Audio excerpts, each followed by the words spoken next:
இன்னும் என்ன சாபம் பின்தொடர்கிறது, பாரம்பரிய சாபங்கள், என் முந்தாதைய சாபங்கள், நான் விக்கிரகத்தில் இருந்தபோது வந்த சாபங்கள், நாங்கள் அந்த கோயிலில் அந்த சாபங்கள். இந்த சாபங்கள் சில கலாத்தியர் 3ஆம் அதிகாரத்தில் எழுதப்பட்டிருக்கிறது. சிலுவையில் தூக்கப்பட்டவன் எவனும் சபிக்கப்பட்டவன் எழுதியிருக்கிறபடி நியாயப்பிரமாணத்தின் சாபங்களுக்கெல்லாம் நம்மளை நீங்களாக்கி ரட்சித்த தேவன் இருக்கிறார். ஆமென் சொல்லுங்க. சாபங்கள் அவன் மேல் விழுந்தது. சிலுவை என்பதே சாபத்தினுடைய ஒரு ஒரு சின்னமாக இருந்தது.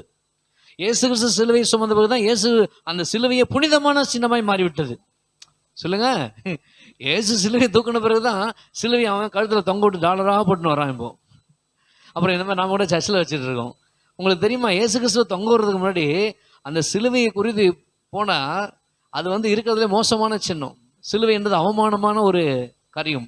பாவிகளிலே பிரதான பாவிகளே அதில் தொங்க விடுவார்கள். ஆனா அதை புனிதமாக்கி விட்டார். ஆமென் சொல்லுங்க. அப்போ உங்க மேல எந்த சாபமும் பின்தொடருது, என் தாய் தகப்பன் செய்த பாவம், அந்த சாபங்கள் என்னை பின்தொடர்கிறது என்று நீங்கள் முட்டாள்தனமா யோசிக்க கூடாது. என் சாபங்களை அவர் சுமந்து விட்டார். ஆமென் சொல்லுங்க. ஹல்லேலூயா.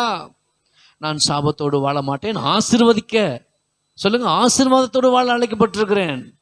அந்த இடத்துல கலாத்தியர் 3ஆம் அதிகாரம் சொல்லுகிறது, ஆபிரகாமினுடைய அனைத்து ஆசீர்வாதங்களும் கிறிஸ்துவின் வழியாக என் மேல் வந்து அமருகிறது.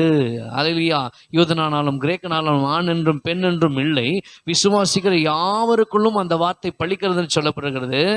இயேசு கிறிஸ்துவை ஏற்றுக்கொள்கிற ஒவ்வொருவருக்கும் சாபம் இல்லை, ஆசீர்வாதம் தான்.